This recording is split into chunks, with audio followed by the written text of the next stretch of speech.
1988 is Brookside Farm's 75th anniversary. To celebrate, the Brookside Women's Club has published a cookbook of nearly 300 recipes, cherished memories, and local history. Dedicated to Brookside's pioneer families, it includes sketches of area landmarks, past and present, to help you get to know our neighborhood's unique charm. Nestled in the hills south of Pittsburgh, Brookside Farms is part of both Upper St. Clair and Bethel Park. While close to all the modern conveniences, it retains a feeling of yesterday. Over 400 families call Brookside Farms home.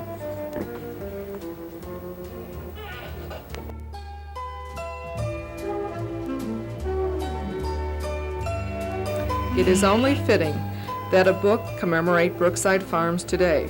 In the 1920s, the first publication about this area was offered by the Freehold Realty. The purpose of that first book was to announce the opening of a new residential development at Brookside Farms and to convey some idea of the character of the community by reproducing in natural color photographs parts of the built-up section along with parts of the new section. Freehold Realty played a significant role in developing the South Hills early in this century. In our area, they began acquiring property in Bethel Township, now known as Bethel Park, and called it the Brookside Farm Plan. To complete the site, Freehold purchased the Alfred Fife Farm on Washington Road in Upper St. Clair, adding it to the Bethel property. The deed was recorded on March 22, 1913. Thus, the suburban revolution began with the settling of Brookside Farms. No longer was the area just a farming and mining community. People working in Pittsburgh and commuting were the newest residents. The second phase of building was closely tied to the opening of the Liberty Tunnel in the 1920s. As you can see from these pictures, the area was portrayed as idyllic, offering atmospheric purity, an important selling feature compared to Pittsburgh proper. Rustic beauty, convenience to the city, and a wonderful place to raise children. Attention was paid to the quality and distinctive design of homes already built and those in the planning stages.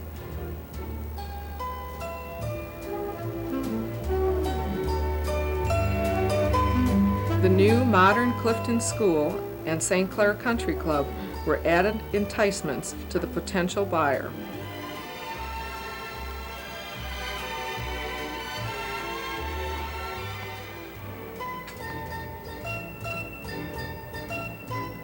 Actually, the history in this area starts long before the early 1900s. Nearby Bethel Presbyterian Church traces its past to the late 1700s.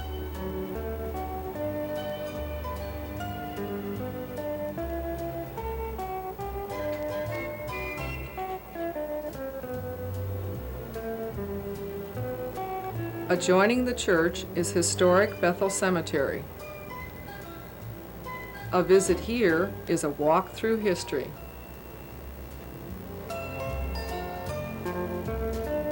A pioneer in this area was Nathan Couch, who built a small stockade-type fort on what is now Fort Couch Road.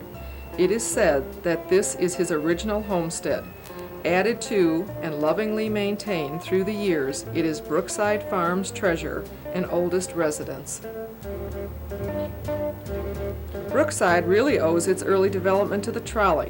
In 1909, the Washington and Canonsburg Interurban began offering hourly service to Pittsburgh in its deluxe all-steel cars. The cars had every last-minute convenience in both the ladies' parlor and smoking room. All seats were front-facing and comfortably cushioned. In 1988, the trolleys are still with us. Now run by the Port Authority, they continue to come and go.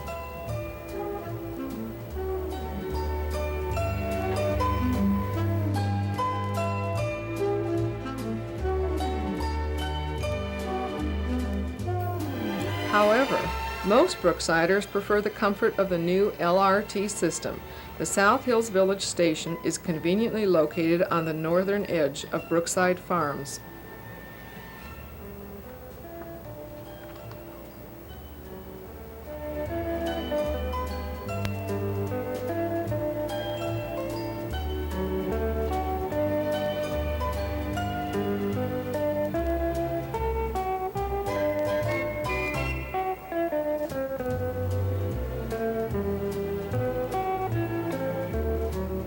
Area churches have grown along with Brookside Farms in recent history.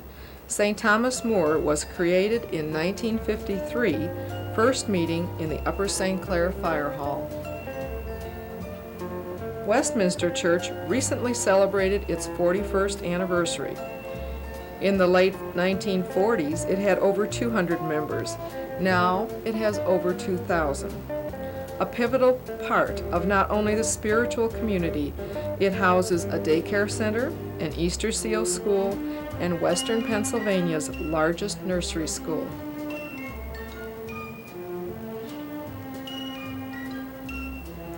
Come join us in Brookside Farms today. The Washington Road entrance welcomes you with its seasonal flowers. The only church within the boundaries of Brookside Farms, St. Gregory Byzantine Church, unique architecture makes it a Brookside landmark rising high above Washington Road. Bethel Presbyterian continues today, just as it did in 1776, as a part of the Brookside family life. Brookside's beautiful gardens and homes are a reflection of its greatest resource, the people who live here. We'll meet some of them on our tour of Brookside Farms.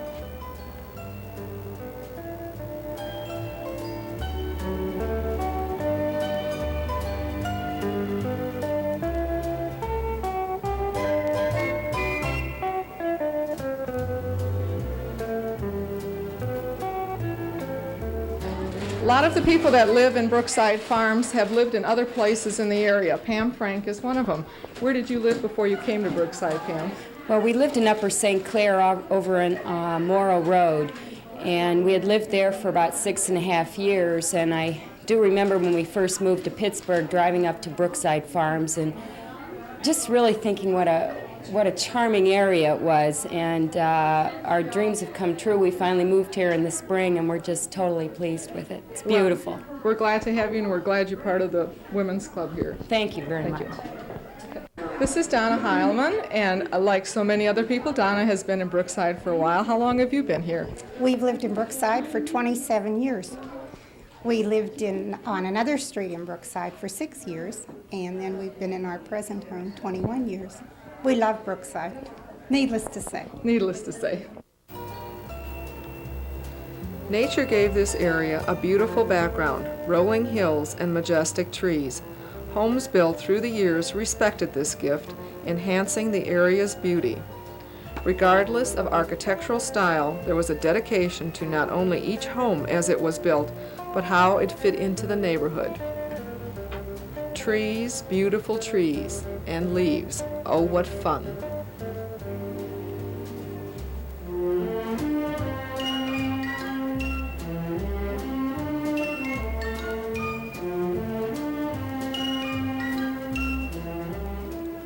Algonquin Road is unique in Brookside. First, because it is relatively level. Secondly, because it is graced on each side of the road by stately sycamores. Elsewhere in Brookside, maples, oaks, and elms are common, many planted 75 years ago by the original developer.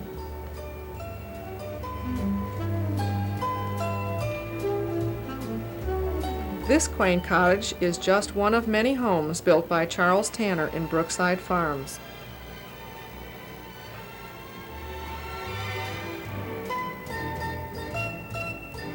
English Tudor homes are a Brookside favorite. This home was built by the Irwin family in 1923. It was elegantly surrounded by 50 acres of land.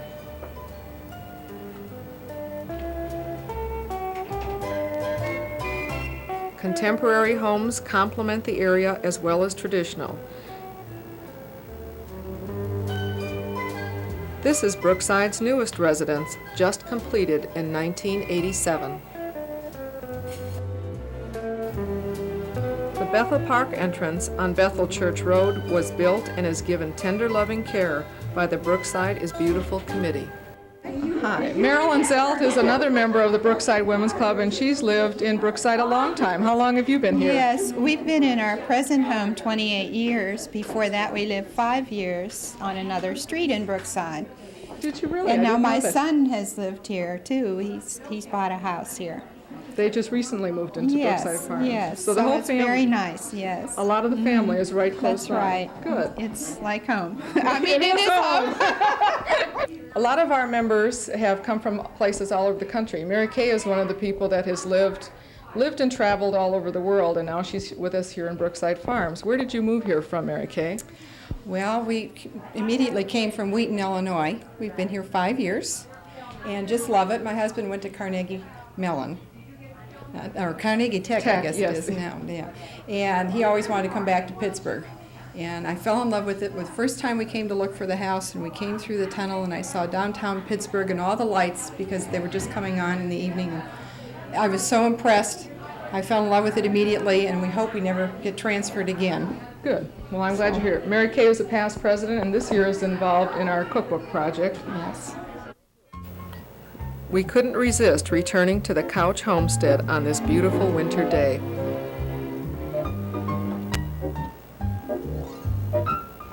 Built by the G. Hunter Cully family, this was the original meeting place for the Brookside Women's Club on a snowy day just like today.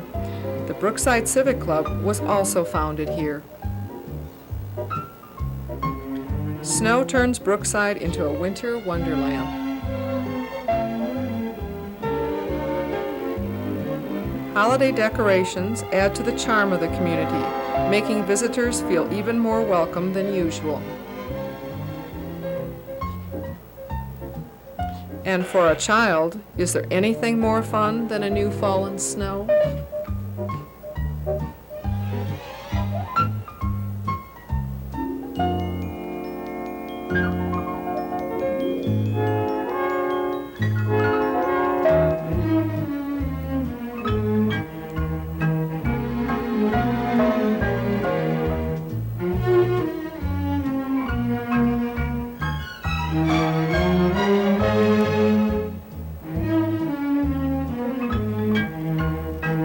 Contrast in architecture and color are heightened by the backdrop and serenity of the gently falling snow. Builders in the 1960s continued the dedication to excellence begun years earlier. One of Brookside's newest homes, built in the 1980s, complements its neighbors, some of them original homes built in the earliest stages of Brookside's development.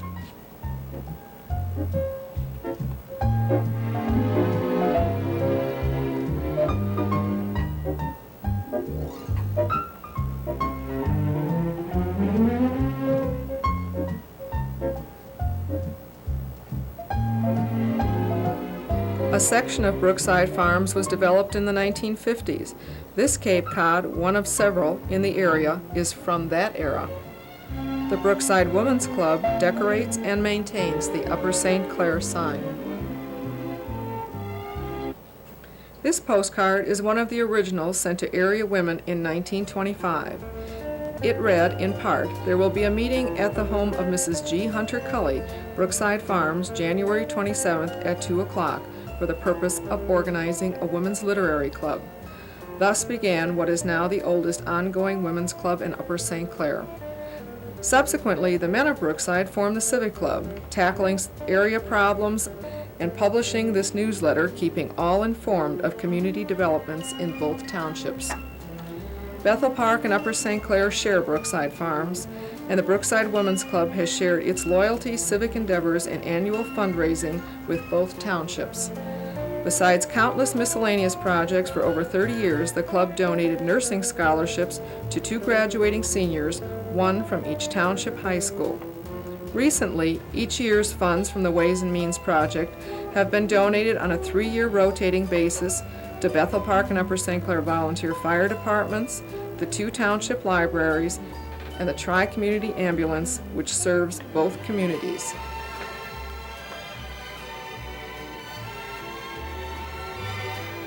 The donation this year will be made from the proceeds of our anniversary cookbook. The very talented illustrator of that is Kathy Hartman. Thank you, Alice. Kathy also lived somewhere else in Brookside Farms before you came where you are now. Yes, I did. We lived on Seneca Road before we moved to Brookdale Drive. How long have you been on Brookdale Drive? Okay, we've been on Brookdale for 2.5 years, and we lived on Seneca for 5 years prior to that. So you know a lot about Brookside Farms. Pretty much, but I wasn't sure when we lived on Seneca that we were actually a part of Brookside Farms. It was once we got over to Brookdale and with the neighbors I met there and getting involved with Brookside Women's Club, I found out more, and I found out that we were actually a part of it. Good. Well, we thank you for your contribution to the cookbook and to the club. Okay, thank you. Thanks. For over 60 years, the Brookside Women's Club has met monthly at members' homes. Civic awareness, entertaining programs, friendship, and fun are all part of the meetings.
This recent meeting was a very special one.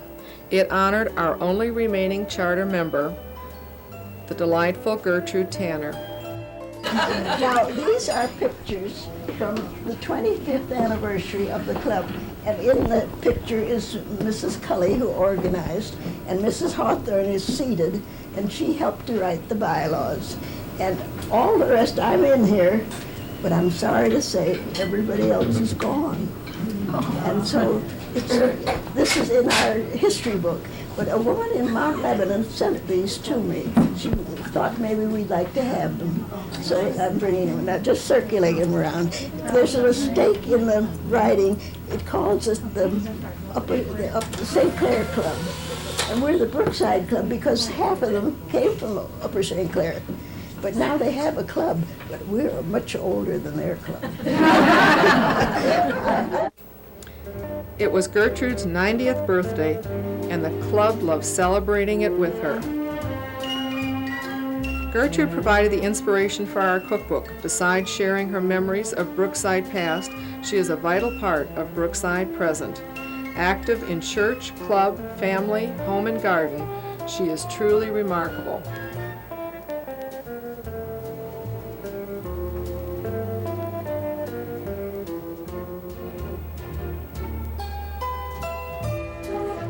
Happy birthday to you.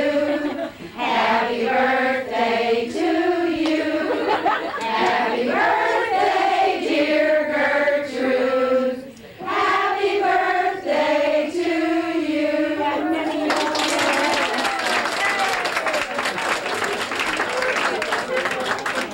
Here's your candle. Here's your candle.